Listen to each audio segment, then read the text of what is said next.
Right. And, you know, from attracting top talent to keeping those awesome people around long term. It's a jungle out there. Seriously. Yeah. But you know what? You guys sent in some seriously fascinating materials for this deep dive. Oh, yeah. Yeah. And one thing is crystal clear. What's that? The employment landscape. It's changing faster than ever. I'll say.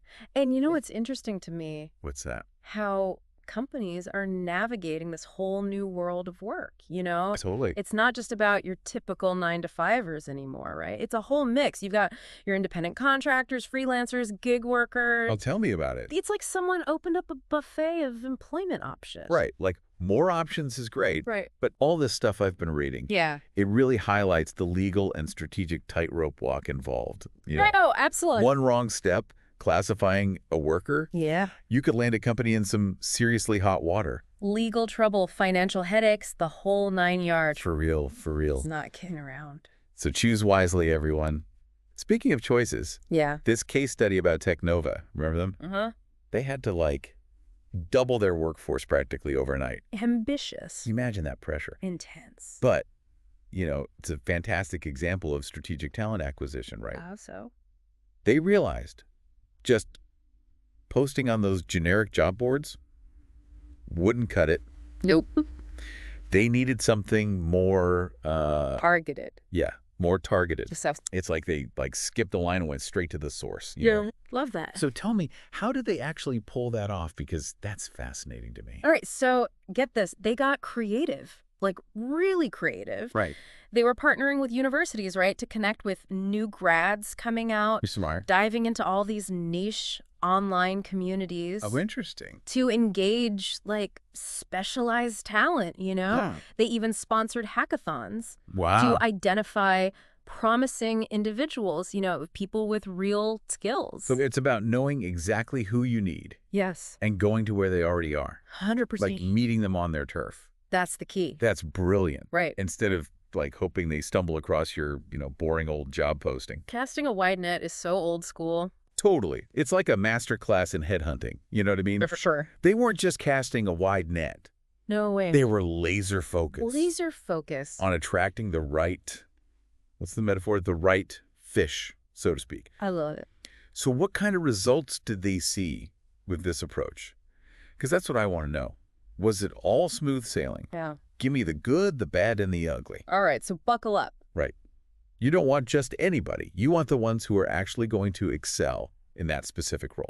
It's all about finding the best fit for both sides. But, you know, Yeah. once you've got those, like, stellar candidates all lined up, Okay. then comes the interview process, right? The dreaded interview. Well, and honestly, the variety of interview styles, all the stuff that your materials cover, it's a bit much. It's overwhelming. Structured, unstructured, behavioral, like, come on. It makes my head spin. It's about finding the right approach, though, I get that. I get that. for your company culture and the specific role, right? Luckily, yeah. But you know what's interesting? The global tech case study, Okay, yeah. it highlights something, and it's crucial, What's that? that many companies just totally overlook it. Yeah, tell me more. Unconscious bias, Yeah. that it can creep in even with the best intentions. Oh, for sure. Even when you're trying to do the right thing. Yeah, that global tech one was a real eye-opener, I've got to say. Right. Because here's this tech giant, right? Yeah. And even they were struggling with bias in their hiring. It just shows you it's a trap anyone can fall into.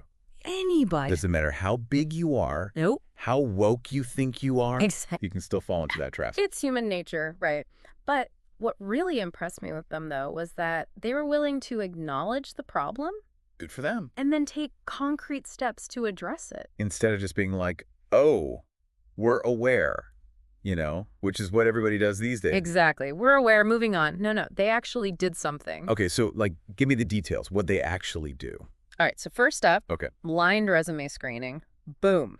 Love it. So that means they're removing identifying information, Yeah, right? that's right. Names, universities, all that stuff. Gone.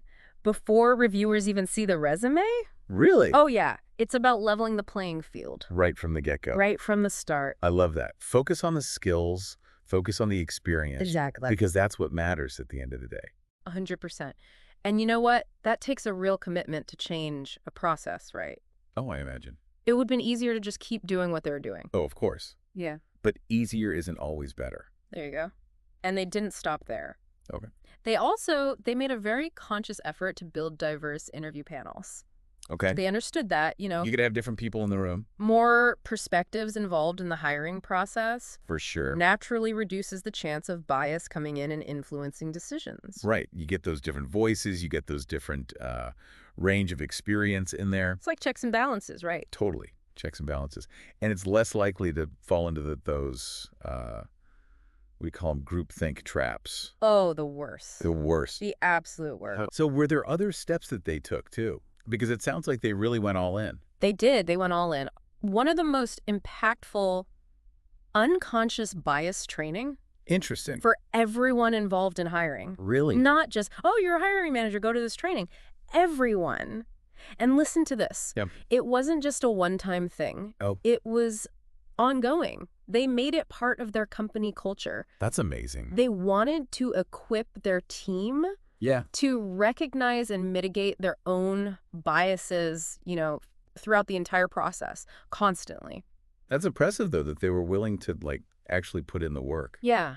Invest the time, the resources. Invest, yeah. Because it's an investment, right? Totally, totally. It's not just a cost. It's not just checking a box. Exactly. Yeah. And you know what? This isn't just about, the big dogs, like global tech, right? Right. This applies to everyone, every size company. Oh, absolutely. From your, small startups Mom and pop shop. to your multinational corporations. It all applies. Yes. Every single one. Yeah, unconscious bias doesn't discriminate, right? Actually, it doesn't. It affects everybody.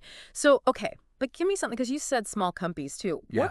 What can even a small company do? What's one actionable step? Start with your job descriptions. Oh, interesting. Seriously, look at the language you're using. Is it inclusive? Oh, that's a good point. Are there any requirements listed that might unintentionally discourage certain groups from even applying? Oh, I see what you're saying. You've got to make everyone feel welcome right from the start. 100%. That's the first impression. It's true. Yeah. You can scare people away without even realizing it, right? Oh, absolutely. Word choice, it matters. But you know what else is a big deal? What's that? Onboarding. Oh, tell me about it. I'm telling you, I once had this job, right, where onboarding was basically just being handed the stack of forms. I'm talking taller than me. No way. I spent the whole first week just feeling lost. What am I even doing here? You're is this my desk? Seriously. And the worst part, it didn't have to be that way, right? Exactly. A well-designed onboarding experience.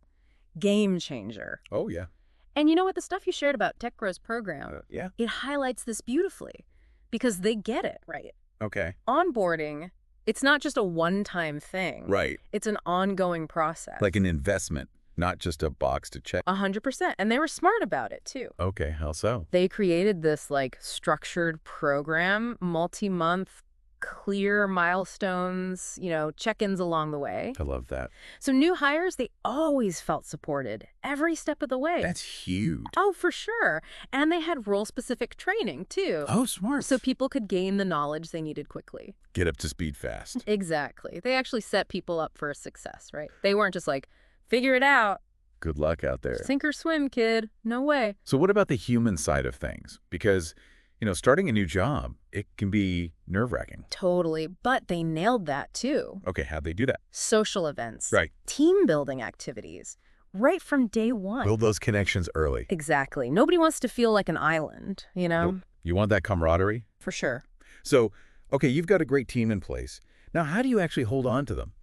Because these materials, Oh, I know, right? they're full of retention strategies. So many ideas. But if you had to pick one, what really works? Honestly, understanding your people, Okay. knowing what makes them tick, what are their career goals, work-life balance, what makes them feel valued. That's like you're speaking their language. Yeah, to speak their language. And you know who else gets this? Who's that? Global tech. Remember them from earlier? Oh, yeah, the bias busters. The bias busters. They applied that same data-driven approach to this whole retention thing. Interesting. They were conducting surveys, focus groups, analyzing feedback, Getting all that good data. all the juicy insights. So what'd they learn? What did the data tell them? Professional development, huge. It was a major factor in keeping people happy and, staying put. Yeah, no one wants to feel stagnant. Exactly. So they went all in on training programs, mentorship opportunities, clear career paths, the whole shebang. It's like they were saying, we want you to grow with us.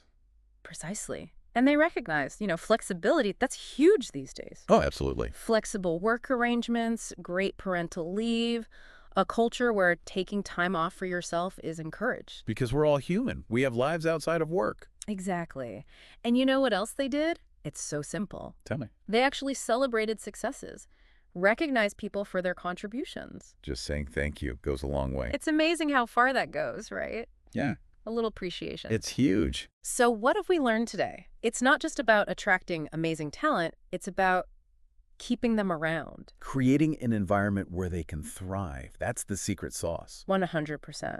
Building a workplace where people feel valued, challenged, supported. This has been awesome. You've given us so much to think about. My pleasure. It's clear the game has changed when it comes to building teams. It's a whole new ballgame. But with the right strategies and that human-centered approach, companies can totally rock this. Absolutely. Adapt and thrive. Now, before we go, gotta leave you with something to ponder. Hit 'em with it. We've talked a lot about traditional employment, right? Right. But what about the future? Gig work, remote roles, this whole concept of work, it's evolving. It's wild out there. How do we adapt these strategies? That's something to chew on. Thanks for taking this deep dive with us. Until next time.